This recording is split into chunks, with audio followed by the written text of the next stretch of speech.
ઉત્તમ કોણ?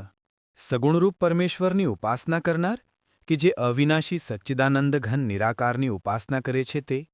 એવો પ્રશ્ન અર્જુને કર્યો.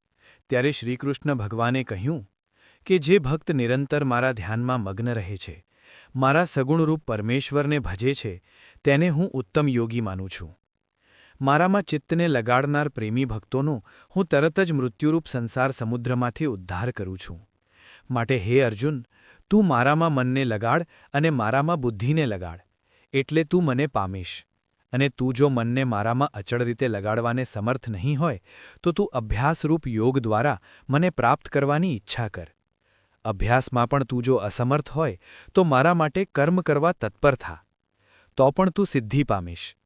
જો એ કરવા પણ તું અશક્ત હોય તો મારા યોગનો આશ્રય લઈ વશ કરેલા ચિત્તવાળો થઈ સર્વ કર્મફળનો ત્યાગ કર. ધ્યાન કરતાં સર્વ કર્મના ફળનો ત્યાગ શ્રેષ્ઠ છે, અને ત્યાગથી જ શાંતિ પ્રાપ્ત થાય છે. જે હર્ષ પામતો નથી, દ્વેષ કરતો નથી, શોક કરતો નથી, ઉદ્વેગ કરતો નથી, સુખ દુઃખને સમાન માને છે, ભય, ગભરાટ અને કંટાળા વિનાનો છે, અને શુભ અશુભ તેજનાર તથા ભક્તિવાળો હોય છે, તે મને પ્રિય છે. જેઓ શ્રદ્ધાવાળા અને મારા પરાયણ હોય અને આ ધર્મરૂપ અમૃતને જેમ કહ્યું છે તેમ બરાબર સેવે છે, તે ભક્તો મને અત્યંત પ્રિય છે. જય શ્રી કૃષ્ણ.